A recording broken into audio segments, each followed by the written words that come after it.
Baik, Tribuners, dari Kota Ambon kita ke Kabupaten Maluku Tengah. Vaksinasi COVID-19 di pesantren dan masjid di Maluku Tengah mulai digelar.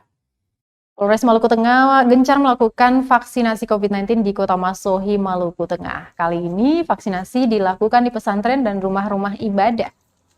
Untuk hari ini digelar di pesantren Al-Kutub di kawasan Kali Udang, Jalan Bangau, Kelurahan Amailo, Kota Masohi, tepatnya Senin 6 September 2021. Berdekatan dengan Masjid Agung Raya Ibnu Abdullah, Wakapolres Maluku Tengah Kompol Leo Tijahahu mengatakan proses vaksinasi di tempat tersebut hanya dilakukan hari ini. Besok vaksinasi akan digelar di Masjid Al-Muhajirin, Kelurahan Lesane, Kota Masohi. Adapun pelaksanaan vaksinasi massal bisa diikuti oleh seluruh warga yang belum disuntik vaksin COVID-19 dengan syarat membawa KTP dan sudah berusia di atas 18 tahun. Dia melanjutkan, wabah virus corona tidak menyurutkan tekad seluruh anggota Polri dalam meningkatkan kinerja untuk mengabdi kepada masyarakat dan mendukung program pemerintah.